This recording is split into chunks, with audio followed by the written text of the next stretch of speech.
Hello friends, PCS empire में आपका स्वागत है। आशा करता हूं आप लोगों की पढ़ाई अच्छी चल रही होगी एवं आप लोग अपने लक्ष्य की ओर अग्रसर होंगे। हम लोग इस वीडियो सेशन में भारतीय संविधान द्वारा सृजित संवैधानिक संस्था निर्वाचन आयोग या जिसे हम लोग चुनाव आयोग के नाम से भी जानते हैं, इससे संबंधित हर एक तथ्य पर विस्तृत रूप से चर्चा करेंगे एवं निर्वाचन आयोग से संबंधित हर एक पहलू को जानने का और समझने का प्रयास करेंगे। सो फ्रेंड्स, यदि आप लोग इस वीडियो का पीडीएफ प्राप्त करना चाहते हैं तो आप लोग हमारे टेलीग्राम चैनल पीसीएस एम्पायर से जुड़ सकते हैं, जिसका लिंक मैं इस वीडियो के डिस्क्रिप्शन में दे दूंगा, या फिर आप टेलीग्राम चैनल पर जाकर पीसीएस एम्पायर सर्च करके भी इससे जुड़ सकते हैं। तो जैसा कि मैंने वीडियो के स्टार्टिंग में कहा, संविधान द्वारा सृजित संवैधानिक संस्था, तो आखिरकार संवैधानिक संस्थाएं क्या होती है और गैर संवैधानिक संस्थाएं क्या होती है, इसके बारे में हम लोग जान लेते हैं।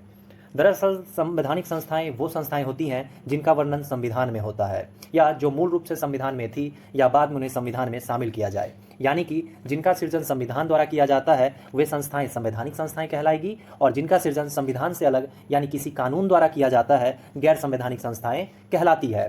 ठीक है, अब हम लोग जो है एक एक करके देख लेते हैं कि आखिरकार भारत में कौन कौन सी संवैधानिक संस्थाएं हैं और कौन कौन सी गैर संवैधानिक संस्थाएं हैं।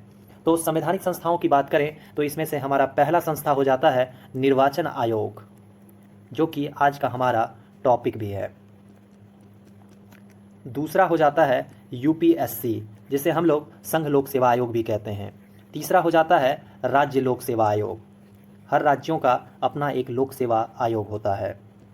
फिर चौथा हो जाता है जीएसटी काउंसिल, ठीक है, जीएसटी काउंसिल।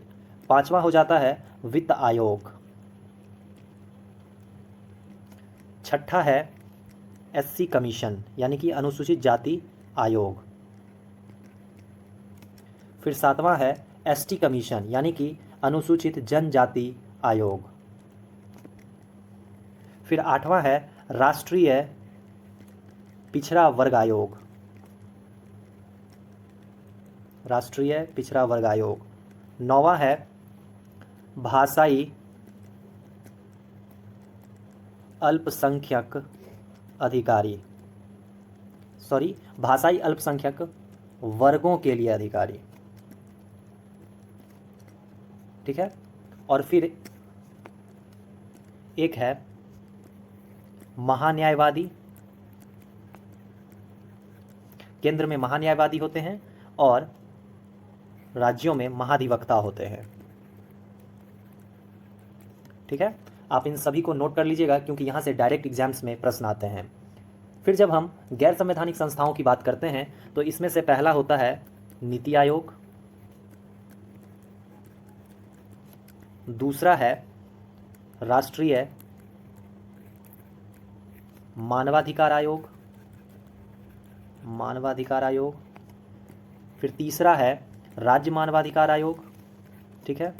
फिर चौथा हो जाएगा सीवीसी यानी जिसे हम लोग केंद्रीय सतर्कता आयोग भी कहते हैं। फिर पांचवा हो जाएगा सीबीआई। छठा हो जाएगा लोकपाल एवं लोकायुक्त, लोकपाल एवं लोकायुक्त। फिर एक हो जाएगा केंद्रीय अन्वेषण अभिकरण, केंद्रीय अन्वेषण अभिकरण। और फिर आठवां हो जाएगा आपदा प्रबंधन प्राधिकरण, आपदा प्रबंधन प्राधिकरण, ठीक है। तो ये सारे के सारे गैर संवैधानिक संस्थाएं थे, इन्हें भी आप नोट्स कर लेंगे क्योंकि यहां से भी प्रश्न पूछे जाते हैं। अब आप लोग संवैधानिक संस्था और गैर संवैधानिक संस्थाओं में अंतर समझ गए होंगे। तो हम लोग सबसे पहले क्या करते हैं कि संवैधानिक संस्थाओं के बारे में बात करते हैं और फिर हम लोग गैर संवैधानिक संस्थाओं के बारे में बात करेंगे। हमारा जो वीडियो आएगा वो क्या होगा कि सबसे पहले संवैधानिक संस्थाओं पर वीडियो आएगा और फिर जब सारे संवैधानिक संस्थाएं खत्म हो जाएंगी उसके बाद हम गैर संवैधानिक संस्थाओं पर भी वीडियो लाने का प्रयास करेंगे, ठीक है। तो जब हम संवैधानिक संस्थाओं की बात करते हैं तो उसमें सबसे बेहद महत्वपूर्ण हो जाता है हमारा निर्वाचन आयोग, क्योंकि इसकी जो भूमिका है भारत में वो बेहद महत्वपूर्ण है।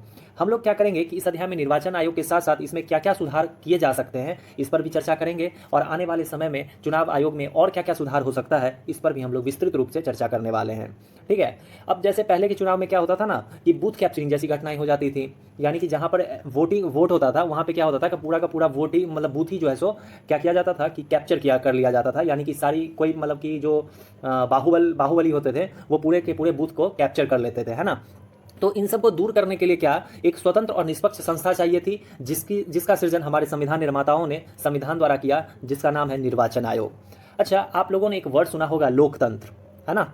लोकतंत्र को अंग्रेजी में हम लोग कहते हैं democracy. Democracy actually democracy Greek के दो वर्ड डेमोस और क्रेसिया से मिलकर बना है। डेमोस और क्रेसिया, जहां डेमोस का मतलब होता है जनता और क्रेसिया का मतलब होता है शासन, यानी कि जनता का शासन, है ना। यानी जहां पर जनताओं का शासन होता है उसे हम लोग डेमोक्रेसी कहते हैं। ठीक है, कि आखिरकार हम लोग लोकतंत्र किसे कहेंगे। दरअसल लोकतंत्र वैसी व्यवस्था होती है जिसमें दो चीज़ें होनी आवश्यक होती है। अब वो दो चीज़ें कौन सी है? पहला है स्वतंत्र एवं निष्पक्ष चुनाव। ठीक है, स्वतंत्र एवं निष्पक्ष चुनाव। और दूसरा है निश्चित अवधि। निश्चित अवधि जहां पर होगा वहां हम कह सकते हैं कि लोकतंत्र है। ठीक है, अब हम लोग जो है एक एक करके सबका मतलब समझ लेते हैं कि स्वतंत्र निष्पक्ष चुनाव का क्या मतलब होता है। स्वतंत्र निष्पक्ष चुनाव का मतलब होता है कि देखो, केवल चुनाव होना जरूरी नहीं है ना। चुनाव स्वतंत्र एवं निष्पक्ष होना आवश्यक है, यानी कि वहाँ की जनता, जहाँ पर वोट हो रहा है या जहाँ पर लोकतंत्र है, वहाँ की जनता जो है वो अपनी मर्जी से प्रतिनिधि को चुन सके, है ना। उन पर कोई बाहरी दबाव नहीं होना चाहिए। जब वो मतदान करने जाते हैं तो ऐसा नहीं है कि वो किसी से प्रभावित होकर जो है सो वोटिंग करें, यानी कि किसी बाहरी प्रेशर के कारण जो है वो किसी प्रतिनिधि को वोट कर रहे हैं। वो अपनी इच्छानुसार वोट करना चाहिए उन्हें, है ना।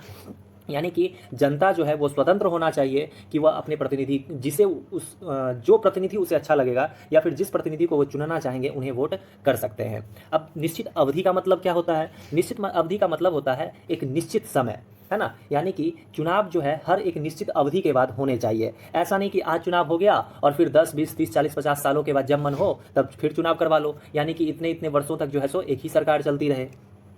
हमने क्या किया कि आज किसी सरकार को चुन लिया, अब ऐसा जरूरी तो नहीं है कि वो हमारे लिए हमारे जीवन पर्यंत तक वही कार्य करते रहे। हो सकता है कि आने वाले समय में क्या हो कि उसका कार्य हमें पसंद ना आए, तो हमें तो मौका मिलना चाहिए उस सरकार को बदलने का, है ना। तो इसलिए क्या हुआ कि हमारे जो संविधान निर्माता थे वो बहुत विद्वान थे। वो जानते थे कि एक सफल लोकतंत्र के लिए ऐसी संस्था होनी चाहिए जो स्वतंत्र एवं निष्पक्ष चुनाव करा सके। तो इसके लिए उन्होंने क्या किया कि 25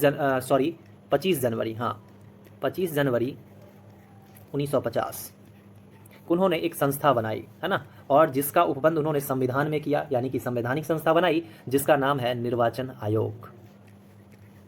क्या नाम है? निर्वाचन आयोग। ठीक है ना। अब केवल संस्था बना देने से भी तो नहीं काम होने वाला है, यानी कि हमने संस्था का गठन कर दिया बस हो गया, नहीं, ऐसा नहीं है। जब हम स्वतंत्र और निष्पक्ष चुनाव करवाना चाहते हैं तो इस संस्था को हमें कुछ शक्ति भी देनी पड़ेगी, कुछ अधिकार भी देने पड़ेंगे, है ना। तो इसलिए क्या हुआ, क्यों देने पड़ेंगे, ये भी एक प्रश्न आता है। तो इसलिए देने होंगे ताकि यह किसी राजनीतिक दल से प्रभावित होकर अपना कार्य ना करे, है ना। अगर इसके अपने अधिकार होंगे, अपनी शक्तियां होंगी, यह स्वतंत्र होगा, तभी यह किसी राजनीतिक दल से प्रेरित नहीं होकर कार्य करेगा, यानी अपने कार्यों को करने के लिए ये क्या होगा, स्वतंत्र होगा, है ना। तो इसलिए हमारे संविधान निर्माताओं ने संविधान द्वारा निर्वाचन आयोग को शक्तियां भी प्रदान की, अधिकार भी प्रदान किए, है ना, ताकि यह स्वतंत्र होकर जो है सो कार्य कर सके। लोग थोड़े इतिहास में जाएं तो हम लोग जानते हैं एक 1919 का भारत शासन अधिनियम, भली भांति परिचित होंगे आप लोग इससे। भारत शासन अधिनियम 1919 का, इसमें क्या हुआ था कि भारत में पहली बार डायरेक्ट इलेक्शन यानी कि प्रत्यक्ष निर्वाचन की शुरुआत हुई थी। परंतु इसमें एक खामी थी। इसमें खामी क्या थी? यह सीमित लोगों को ही मतदान में भाग लेने का अधिकार देता था। परंतु 1950 की कल्पना करो, जब हमारे पास रिसोर्सेज कम थे, है ना, हम उस समय आज़ाद ही हुए थे, हमारे पास रिसोर्सेज कम थे, हमारे यहाँ की जो जनसंख्या थी वो ज़्यादातर असाक्षर थी, फिर भी हमने क्या किया कि हमने सार्वभौम मताधिकार यानी सार्वभौम वयस्क मताधिकार घोषित किया अपने देश को, यानी कि वो हर व्यक्ति जो 21 वर्ष या फिर उससे ऊपर का था उसे वोट डालने का अधिकार दिया। अब इतनी बड़ी जनसंख्या मतदान में भाग लेगी तो आयोग का बोझ बढ़ना ही है ना, उसके कार्य भी बढ़ेंगे। परंतु हमारा निर्वाचन आयोग इतने कम रिसोर्सेज में भी जो है उसने अपने कर्तव्यों का जो है सो परिपक्वता से निर्वहन किया, है ना। तो अब हम उम्मीद करते हैं कि आप लोगों को जो है सो निर्वाचन आयोग के बारे में एक बेसिक जानकारी हो गई होगी और आप लोग अब थोड़े बहुत निर्वाचन आयोग से भली भांति परिचित हो गए होंगे। ठीक है, तो अब हम लोग क्या करते हैं कि अपने क्लास को डिटेल्स में जानते हैं, है ना।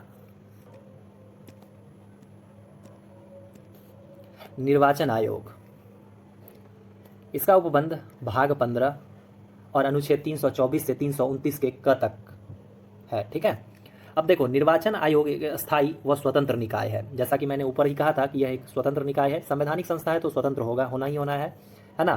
फिर क्या है, इसका गठन भारत के संविधान द्वारा देश में स्वतंत्र और निष्पक्ष चुनाव कराने के उद्देश्य से किया गया था। और इसके अनुच्छेद जो है 324 के अनुसार यह संसद, राज्य विधानमंडल, राष्ट्रपति, उपराष्ट्रपति के पदों के निर्वाचन के लिए संचालन, निर्देशन व नियंत्रण की जिम्मेदारी चुनाव आयोग की होती है।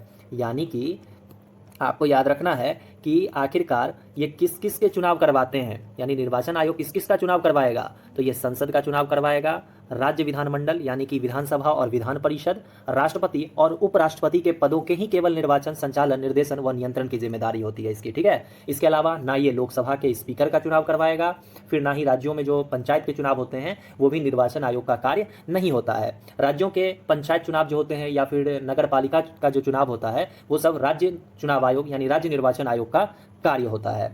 ठीक है, यानी कि हम कह सकते हैं कि हमारा चुनाव आयोग यानी कि निर्वाचन आयोग एक अखिल भारतीय संस्था है, क्योंकि यह केंद्र व राज्य सरकार दोनों के लिए समान है, यानी कि यह केंद्र और राज्य दोनों के इलेक्शन करवाता है। ठीक है, हम इसके संरचना की बात करें तो संविधान के अनुच्छेद 324 में चुनाव आयोग से संबंधित कुछ उपबंध दिए गए हैं। जैसे कि पहला है कि निर्वाचन आयोग मुख्य निर्वाचन आयुक्त और अन्य आयुक्तों से मिलकर बना होता है। ठीक है, पहली बात। दूसरी बात है कि मुख्य निर्वाचन आयुक्त और अन्य निर्वाचन आयुक्तों की नियुक्ति राष्ट्रपति द्वारा की जाती है। अब यहाँ पे एक चीज़ मैं बताना चाहूँगा सबसे पहले कि देखो, जैसे कि पहला पॉइंट हमारा था निर्वाचन आयोग मुख्य निर्वाचन आयुक्त और अन्य आयुक्तों से मिलकर बना होता था, लेकिन स्टार्टिंग में ऐसा नहीं था। जब बात हम करते हैं 1950 की, है ना, तो क्या हुआ था कि 1950 से लेकर 15 अक्टूबर 1989 तक निर्वाचन आयोग जो था वो एक सदस्यीय निकाय के रूप में कार्य करता था, यानी कि इसमें केवल एक ही सदस्य होते थे, मुख्य निर्वाचन आयुक्त। लेकिन क्या हुआ कि धीरे धीरे जनसंख्या बढ़ती गई, है ना, फिर हमने क्या किया कि 61वां संविधान संशोधन किया, 61वां संशोधन किया 1989 में, है ना।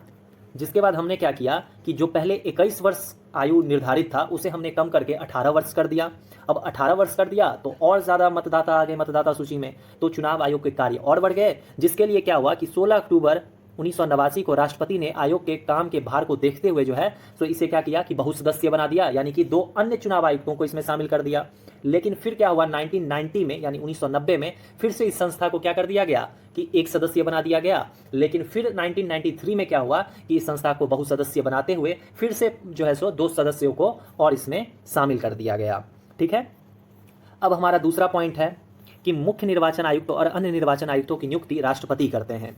अब देखो, नियुक्ति राष्ट्रपति करते हैं, है ना, और किसकी सलाह पर करेंगे तो मंत्री परिषद की सलाह पर नियुक्त करते हैं। लेकिन जब इनके हटाने की बात आएगी तो फिर राष्ट्रपति जो है सो अपने मन से नहीं हटा पाएंगे, या फिर मंत्री परिषद का इच्छा होगा तो इसे हटा नहीं सकते। यानी हम कह सकते हैं कि जो मुख्य निर्वाचन आयुक्त होते हैं वो राष्ट्रपति के प्रसाद पर्यंत कार्य नहीं करते हैं। अब देखो, अगर ऐसा होता कि वो राष्ट्रपति के प्रसाद पर्यंत कार्य करते तो हम सब जानते हैं कि राष्ट्रपति मंत्री परिषद के सलाह पर कार्य करते हैं, यानी क्या हो जाता, सरकार का अपना बैट और अपना बॉल, है ना। अब देखो, हमारा तीसरा पॉइंट है कि जब कोई अन्य निर्वाचन आयुक्त इस प्रकार नियुक्त किया जाता है तब मुख्य निर्वाचन आयुक्त निर्वाचन आयोग के अध्यक्ष के रूप में कार्य करेगा। इसका मतलब क्या होता है कि जो हमारा निर्वाचन आयोग है इसमें 3 सदस्य होंगे, 2 सदस्य जो होंगे वो क्या होंगे, अन्य चुनाव आयुक्त की तरह कार्य करेंगे, और एक जो होंगे वो मुख्य निर्वाचन आयोग का कार्य करेंगे, यानी कि वही निर्वाचन आयोग के क्या होंगे, अध्यक्ष होंगे। फिर हमारा चौथा है कि राष्ट्रपति जो है निर्वाचन आयोग की सलाह पर प्रादेशिक आयुक्तों की नियुक्ति कर सकता है, जिसे वह निर्वाचन आयोग की सहायता के लिए आवश्यक समझे। यानी कि जो अन्य चुनाव आयुक्त होंगे उनका भी निर्वाचन कौन करेगा, उनकी भी नियुक्ति कौन करेंगे, राष्ट्रपति करेंगे, लेकिन किसकी सलाह पर करेंगे तो मुख्य निर्वाचन आयुक्त की सलाह पर करेंगे। फिर है कि निर्वाचन आयुक्त या प्रादेशिक आयुक्त जो होते हैं इसकी सेवा शर्तें पदावधि राष्ट्रपति द्वारा निर्धारित की जाती है। ठीक है, कौन इसके सेवा शर्तों को निर्धारित करेंगे, राष्ट्रपति करेंगे। अब देखो, यहाँ पे जो दिया हुआ है इनको मैंने पहले ही आप लोगों को बता दिया।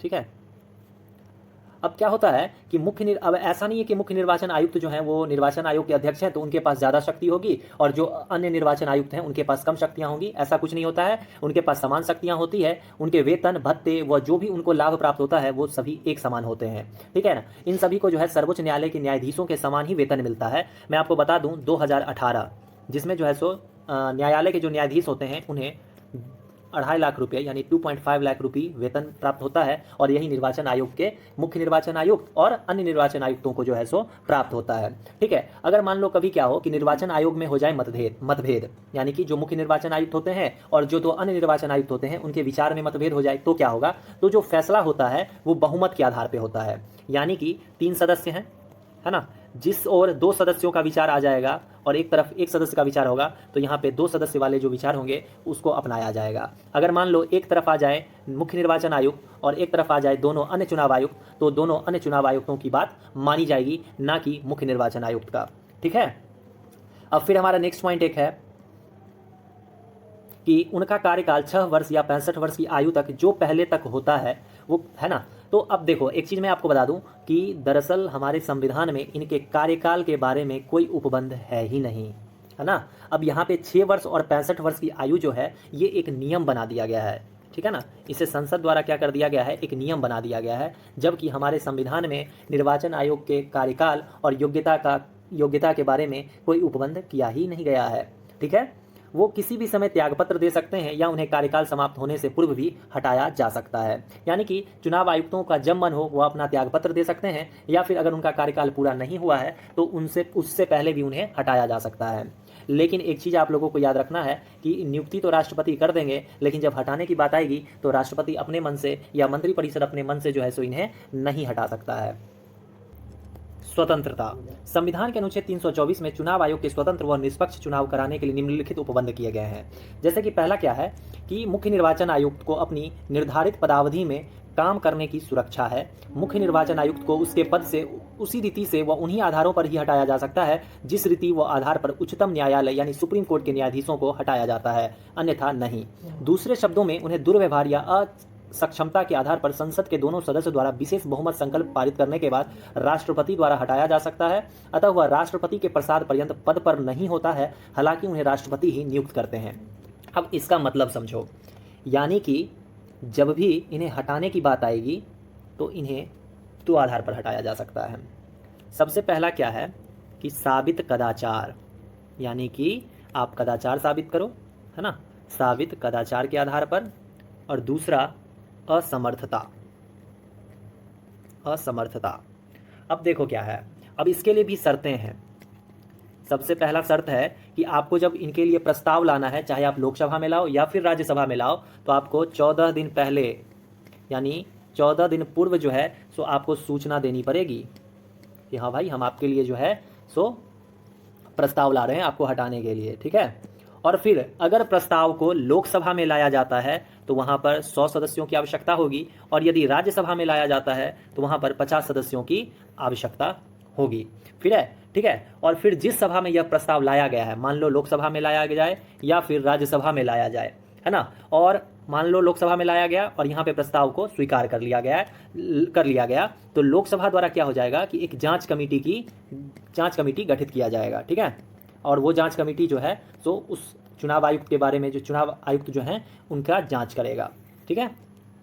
और यदि जांच में आरोप सही साबित हो जाती है तो फिर सदन मतदान करता है ना। अब जिस सदन में ये प्रस्ताव स्वीकार कर लिया गया था वहीं पे क्या होगा, मतदान होगा।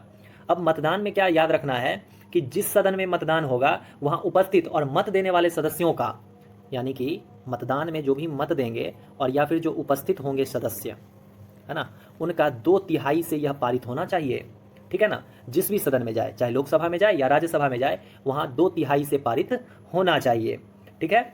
या आधे से अधिक सदस्यों द्वारा जो है सो बहुमत से पारित होना चाहिए। अब देखो लोकसभा के केस में क्या होगा कि 273 प्लस सदस्यों द्वारा पारित होना चाहिए और राज्यसभा में क्या होगा कि 123 प्लस सदस्यों द्वारा यह प्रस्ताव पारित होना चाहिए। तभी जाकर जो है सो ये फिर क्या होगा, जब ये यहाँ से पारित हो गया मान लो तो फिर ये जाएगा प्रेसिडेंट के पास यानी कि राष्ट्रपति के पास और फिर राष्ट्रपति इस पर अपना मुहर लगाएंगे, है ना। और फिर चुनाव आयुक्त जो है या फिर मुख्य निर्वाचन आयुक्त जो है, सॉरी चुनाव आयुक्त नहीं, मुख्य निर्वाचन आयुक्त जो है उन्हें पद से हटा दिया जाएगा, ठीक है।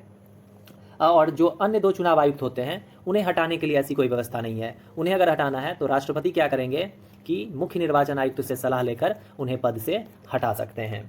ठीक है, यानी कि यह प्रक्रिया जो था, यह प्रक्रिया केवल मुख्य निर्वाचन आयुक्त के लिए था, अन्य चुनाव आयुक्तों के लिए यह प्रक्रिया नहीं है। फिर हमारा दूसरा पॉइंट है कि मुख्य निर्वाचन आयुक्त की सेवा शर्तों में उसकी नियुक्ति के बाद गैर लाभकारी परिवर्तन नहीं किया जा सकता। यानी एक बार उनकी नियुक्ति हो गई तो फिर उनके जो है वेतन हो जाएंगे, है ना, या फिर जो उनकी सेवा शर्तें हैं उसमें कोई परिवर्तन नहीं किया जा सकता है।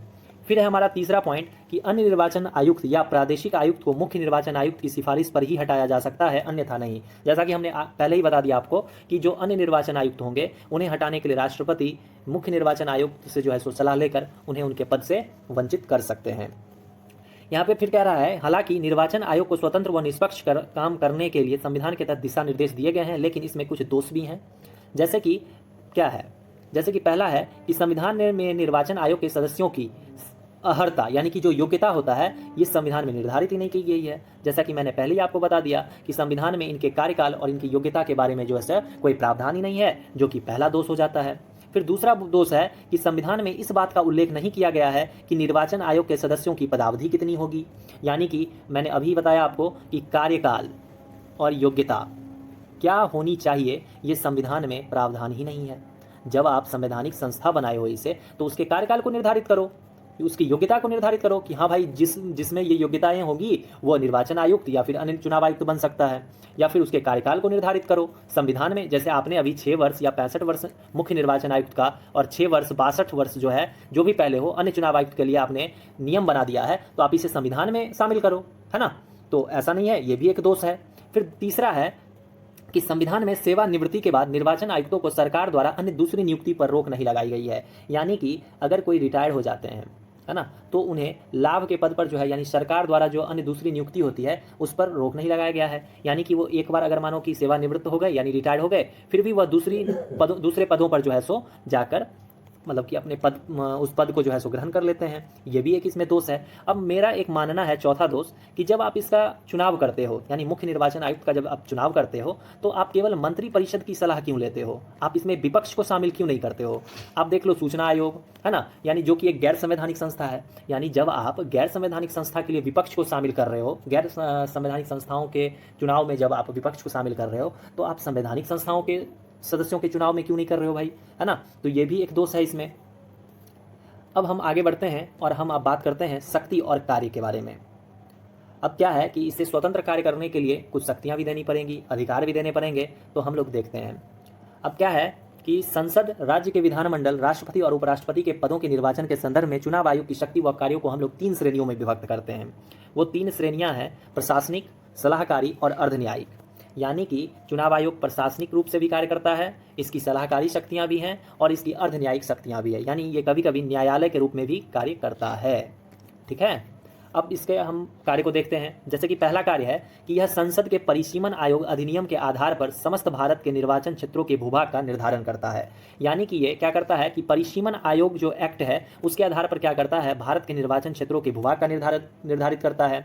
फिर हमारा दूसरा है कि यह समय समय पर निर्वाचक नामावली तैयार करता है और सभी योग्य मतदाताओं को पंजीकृत करता है। यानी कि जिस व्यक्ति की आयु 18 वर्ष हो जाती है और फिर जब वह मतदाता सूची के लिए अपना नाम जुड़वाना चाहते हैं तो उसे कौन जोड़ता है, उसे यही निर्वाचन आयोग जोड़ता है। फिर हमारा तीसरा है कि निर्वाचन की तिथि और समय सारणी निर्धारित करना एवं नामांकन पत्रों का परीक्षण करना। यानी कि आप लोग देखते होंगे जब भी इलेक्शन होने वाला होता है तो हमें पहले ही पता चल जाता है कि हमारे यहाँ इलेक्शन जो है वो कब से कब तक है, यानी किस तिथि से किस तिथि तक है। और नामांकन पत्रों का परीक्षण करना, यानी कि जो नॉमिनेशन करने जाते हैं, आप लोग जानते ही होंगे कि ढोल नगारों के साथ नॉमिनेशन के लिए जाते हैं प्रतिनिधि, तो उनके नामांकन पत्रों का जो है सो परीक्षण भी निर्वाचन आयोग ही करता है। फिर चौथा है राजनीतिक दलों को मान्यता प्रदान करना, कि कौन से दल जो है वो राज्य स्तरीय दल का उन्हें मान्यता दिया जाएगा, किसे राष्ट्रीय दल का मान्यता दिया जाएगा, ये भी निर्वाचन आयोग का ही कार्य है। और निर्वाचन चिन्ह आवंटित करना, जैसे कि आप वर्तमान में विभिन्न दलों का निर्वाचन चिन्ह देखते होंगे, वो भी कौन देता है, वो भी निर्वाचन आयोग ही देता है। फिर हमारा पांचवा है राजनीतिक दलों को मान्यता प्रदान करना और चुनाव चिन्ह देने के मामले में हुए विवाद के समाधान के न्यायालय की तरह कार्य करना। देखो यही कार्य जो है, इसीलिए हम लोग कहते हैं कि यह अर्ध न्यायिक यानी न्यायालय की तरह भी कार्य करता है। क्या होता है कि मान लो कोई दो राजनीतिक दल पहुंच जाए और कहे कि हमारे जो राजनीतिक चिन्ह है, जो हमारे चुनाव चिन्ह है, वो एक जैसे हो गए हैं, या फिर इसने हमारे चुनाव चिन्ह की चोरी कर ली है। तो इस मामले में निर्वाचन आयोग जो है न्यायालय जैसा कार्य करेगा और फिर उस विवाद का निपटारा करेगा। ठीक है। फिर छठा पॉइंट है निर्वाचन व्यवस्था से संबंधित विवाद की जांच के लिए अधिकारी नियुक्त करना। अगर निर्वाचन व्यवस्था से यानी चुनाव व्यवस्था से संबंधित कोई विवाद हो जाती है तो इसके जांच के लिए अधिकारी भी नियुक्त कौन करेगा? वो भी निर्वाचन आयोग ही करेगा। ठीक है। अब सातवां है कि निर्वाचन के समय दल व उम्मीदवारों के लिए आचार संहिता निर्मित करना। अब देखो, अब आचार संहिता मतलब होता है मान लो एक नियम। जैसे कि क्या होता है कि जब चुनाव की तिथि घोषित कर दी जाती है तो आचार संहिता लागू कर दिया जाता है, यानी कि आप जो कुछ नियम कानून बना दिए जाते हैं जिसका पालन करना हर एक राजनीतिक दलों का क्या हो जाता है? कर्तव्य हो जाता है। ठीक है। अब क्या हो जाता है कि संसद सदस्यों की निर्भरता से संबंधित मामलों पर राष्ट्रपति को सलाह देना, यानी कि जो भी संसद सदस्य होंगे उनकी निर्भरता से संबंधित अगर कोई मामला हो जाता है तो उस पर राष्ट्रपति को सलाह कौन देगा? निर्वाचन आयोग देता है, क्योंकि इसमें राष्ट्रपति से ज्यादा चुनाव आयोग के पास अनुभव होता है ना। फिर 10वां है कि विधान परिषद के सदस्यों की निर्भरता से संबंधित मसलों पर राज्यपाल को परामर्श देना, यानी कि जब संसद सदस्यों की निर्भरता की बात होगी तो राष्ट्रपति को सलाह देगा, और जब विधान परिषद यानी कि आप विधानसभा और विधान परिषद बोलो यानी विधानमंडल, तो इसके सदस्यों की निर्भरता की बात आएगी तो राज्यपाल को यह परामर्श देगा।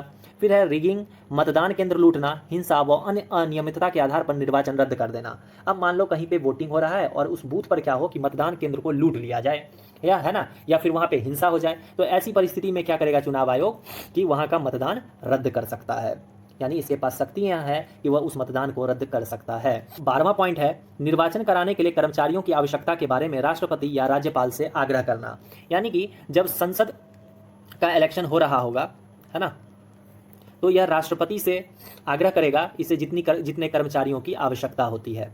जैसे इलेक्शन के समय जो कर्मचारी कार्य करते हैं उसके लिए जो है सो चुनाव आयोग जो है राष्ट्रपति से और राज्यपाल से आग्रह करके ही उन कर्मचारियों को जो है सो ड्यूटी लगाता है। फिर है हमारा 13वां पॉइंट कि समस्त भारत में स्वतंत्र और निष्पक्ष चुनाव कराने के लिए चुनावी तंत्र का पर्यवेक्षण करना। फिर 14वां है कि राष्ट्रपति को सलाह देना कि राष्ट्रपति शासन वाले राज्य में 1 वर्ष समाप्त होने के बाद निर्वाचन कराए जाए या नहीं। मान लो किसी राज्य में राष्ट्रपति शासन अनुच्छेद 356 के तहत राष्ट्रपति शासन लगा हुआ है, ठीक है ना। अब वहां पे 1 वर्ष के तो राष्ट्रपति शासन जब तक लगा रहेगा वहां पे इलेक्शन नहीं हो सकता है ना। अब जब 1 वर्ष के बाद मान लो राष्ट्रपति शासन समाप्त हो जाता है तो उसके बाद निर्वाचन वहां पे कराए जाएं या ना कराए जाएं, इसके लिए भी राष्ट्रपति को सलाह कौन देगा? वो निर्वाचन आयोग ही देगा। फिर हमारा 15वां पॉइंट हो जाता है निर्वाचन के मद्देनजर राजनीतिक दलों को पंजीकृत करना तथा निर्वाचन में प्रदर्शनों के आधार पर उसे राष्ट्रीय या राज्य स्तरीय दल का दर्जा देना। यानी कि पहले भी मैंने इसके बारे में बताया कि कोई पार्टी राज्य स्तरीय है या राष्ट्र स्तरीय दल का दर्जा उसे मिलेगा, इसका भी जो है सो चयन कौन करता है? इसका भी जो है सो निर्वाचन आयोग ही चयन करता है। यानी कि अगर कोई राजनीतिक दल सारे क्राइटेरिया को फुलफिल करते हैं तो उसे राज्य स्तरीय दल का दर्जा मिल जाएगा। अगर वो राष्ट्रीय दल का अगर क्राइटेरिया को पूरा करते हैं तो उन्हें राष्ट्रीय दल का दर्जा मिल जाएगा। ठीक है।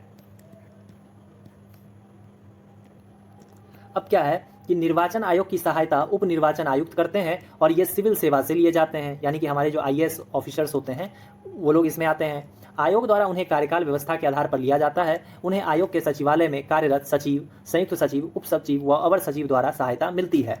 अब राज्य स्तर पर क्या होगा? राज्य स्तर पर क्या होगा कि राष्ट्रीय निर्वाचन आयोग की सहायता मुख्य निर्वाचन अधिकारी करते हैं, जिनकी नियुक्ति मुख्य निर्वाचन आयुक्त राज्य सरकारों की सलाह पर करता है। इसके नीचे जिला स्तर पर कलेक्टर होते हैं, यानी कि DM जिला निर्वाचन अधिकारी होते हैं। वह जिले में प्रत्येक निर्वाचन क्षेत्र के लिए निर्वाचन अधिकारी व प्रत्येक मतदान केंद्र के लिए पीठासीन अधिकारी नियुक्त करता है। कौन नियुक्त करेगा ये सब? तो ये सब के सब निर्वाचन आयोग, है ना। निर्वाचन आयोग जो है इन सब की नियुक्ति करेगा। सो फ्रेंड्स, हमारा वीडियो सेशन यहीं समाप्त होता है। आप लोगों को यह वीडियो कैसा लगा आप लोग कमेंट्स के माध्यम से ज़रूर बताएंगे, और यदि आप लोगों को यह वीडियो अच्छा लगा हो तो आप लोग हमारे चैनल को सब्सक्राइब करना ना भूलें, है ना, और हमारे वीडियो को लाइक ज़रूर करें। और अगर आप इस वीडियो का PDF प्राप्त करना चाहते हैं तो आप लोग हमारे टेलीग्राम चैनल PCS एम्पायर से ज़रूर जुड़ जाएँ, है ना, जिसका लिंक मैं डिस्क्रिप्शन में दे दूँगा। धन्यवाद।